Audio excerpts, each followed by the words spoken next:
دشوار یہ کاغذ پہ لکھنا فاطمہ ہاں بہت دشوار یہ کاغذ پہ لکھنا فاطمہ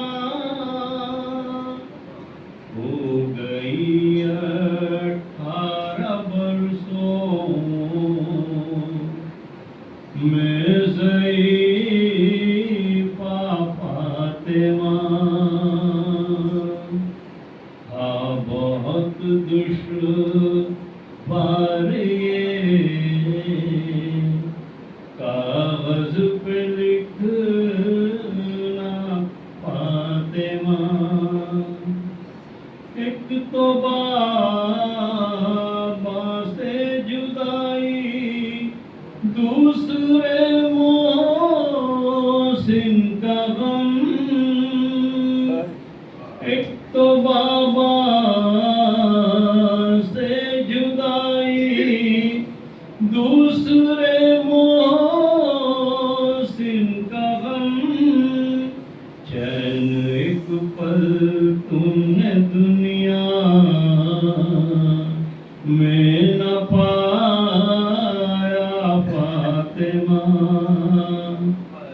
چین ایک پل تم نے دنیا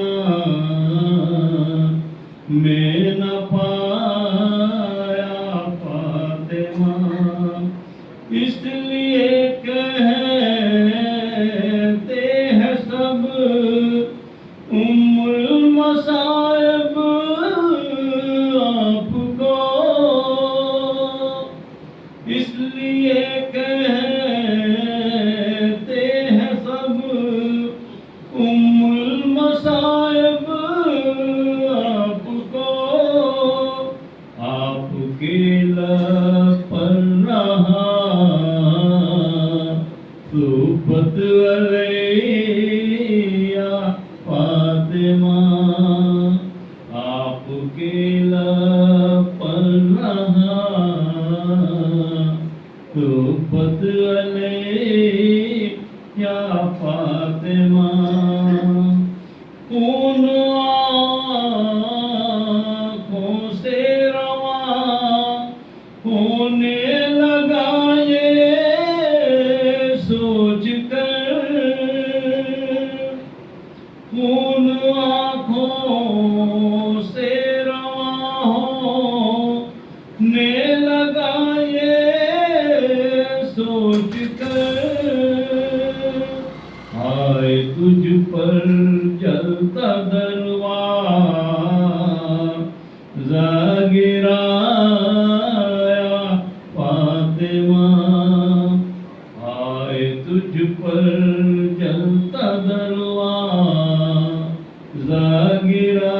گرایا فاطمہ صبر ایوبی بھی جس کو دیکھ کر روتا رہا صبر ایوبی بھی جس کو دیکھ کر روتا رہا آپ پر امت نے ایسا ظلم ڈھایا فاطمہ کیا غضب ہے حیدر کرار کے ہوتے ہوئے کیا غضب ہے حیدر کرار کے ہوتے ہوئے ٹوٹ کر ابر مصائب ٹوٹ کر ابر مصائب تجھ پہ برسا فاطمہ ٹوٹ اٹھ کر اب رے مصائب تجھ پہ برسا فاطمہ، پسلیاں اپنی سنبھالے کرتی ہے فریاد و بین، پسلیاں اپنی سنبھالے کرتی ہے فریاد و بین، بن گئی ہے غم کی ایک تصویر گویا فاطمہ۔ ایک نعرہ سے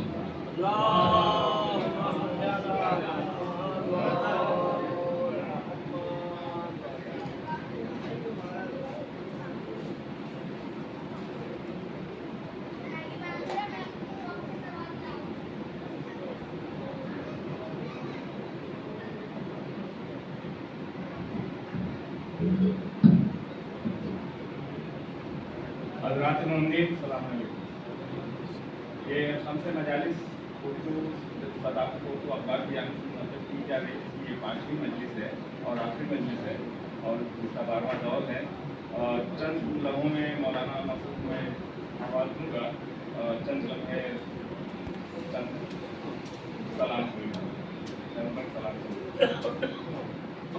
دین حق باقی رہے ہے مدعا شبیر کا، مطلب دین حق باقی رہے ہے مدعا شبیر کا، سر کٹے یا گھر لٹے ہے فیصلہ شبیر کا، دین حق باقی رہے ہے مدعا شبیر کا، سر کٹے یا گھر لٹے ہے فیصلہ شبیر کا، ہے ابو طالب سا دادا اور نانا مصطفیٰ، ہے ابو طالب سا دادا اور نانا مصطفیٰ، دونوں عالم میں ہے یکتا سلسلہ شبیر کا، صاف ظاہر ہے حسین المندی کے الفاظ سے مصطفیٰ اس کو ملے جو ہو گیا شبیر کا، تھا یقین زینب کو شہ پر آنچ آ سکتی نہیں، بھائی ہے عباسہ جب با وفا شبیر کا،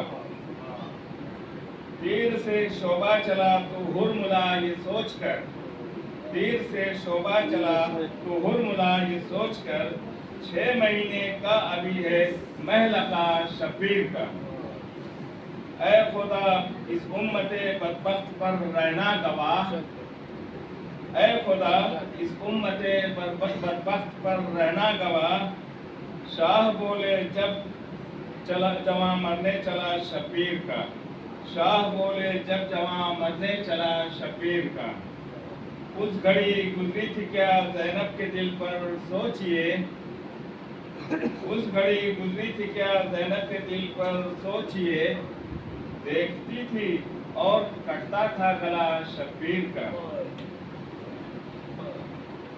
بے ردا سیدانیاں ہیں شام کے بازار میں، بے کفن میدان میں ہے لاشا پڑا شبیر کا، آج تک مظلومیت کا ہے سہارا کربلا، جانے کتنا پر اثر ہے واقعہ شبیر کا۔ دوسرا طرح کی یہ تلقین کا بند ہے، جو مٹانا چاہتے تھے مٹ گئے خود زہر سے، جو مٹانا چاہتے تھے مٹ گئے خود زہر سے، تا ابد ہوتا رہے گا تذکرہ شبیر کا، تا ابد ہوتا رہے گا تذکرہ شبیر کا، ایسا لگتا ہے جری ہے حفاظت میں حسین، ایسا لگتا ہے جری کی ہے حفاظت میں حسین، ہے عالم آگے تو پیچھے تازیہ شبیر کا، مجھ کو قیصر مجھ دے جنت فرشتوں نے دیا، مجھ کو قیصر مجھ دے جنت فرشتوں نے دیا، داغ ماتم جب کسی نے پر ملا شبیر کا۔ انہی بندوں کے ساتھ میں آواز دوں گا، ملتمس ہوں مولانا شاہد علی نقوی صاحب سے کہ وہ ممبر پر تشریف لائیں اور اپنے منور بیانات سے مومنین کے قلوب کو منور فرمائیں۔ ایک صلوات کا سہارا دیجیے۔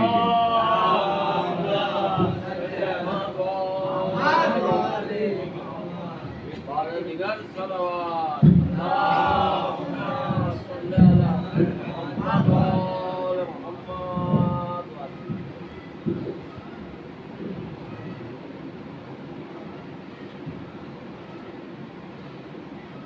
فاتحة.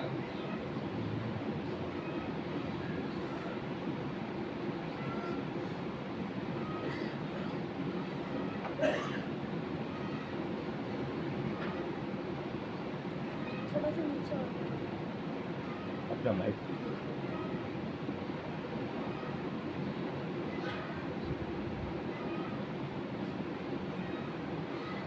اللهم صل على محمد وآل محمد العظيم. أعوذ بالله السميع العليم من الشيطان اللعين الرجيم. بسم الله الرحمن الرحيم. الحمد لله الذي هدانا لهذا وما كنا لنهتدي لولا أن هدانا الله. لقد جاءت رسل ربنا بالحق والصلاة والسلام والتحية والإكرام على النبي الأمي القرشي الفتح السراج المضيء الملقب بالطه وياسين محبوب رب المشرقين والمغربين جد الحسن والحسين أبي القاسم محمد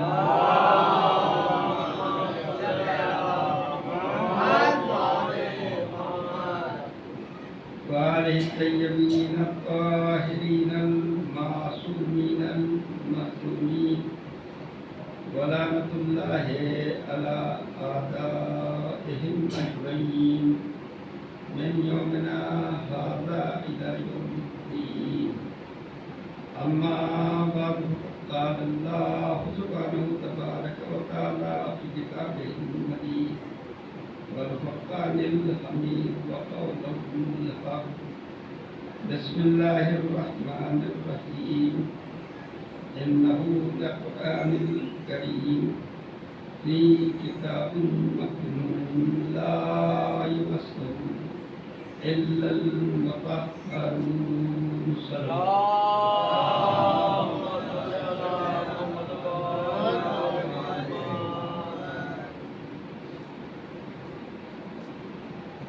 عزیزان گرامی، قرآن مجید کی رسالہ کریمہ میں پروردگار عالم اشارہ فرما رہا ہے کہ یہ قرآن جو عظمت والا ہے، کرامت والا ہے. اس کو پروردگار عالم نے ایک چھپی ہوئی کتاب میں رکھا ہے اور اس کتاب کو کوئی چھو نہیں سکتا اور مس نہیں کر سکتا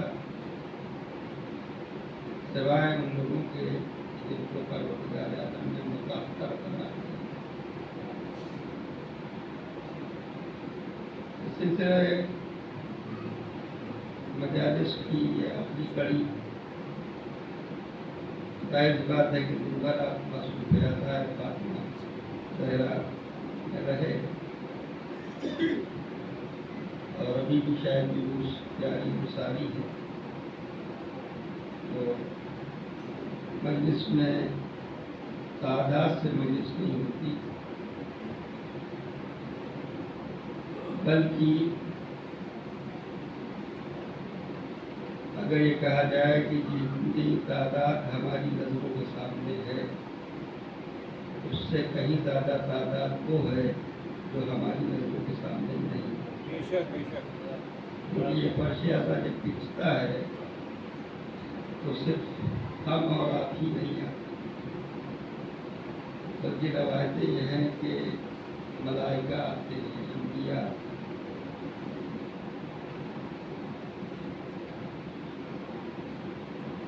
تو ظاہر بات ہے کہ اس قبضہ مجالس میں جو پیغام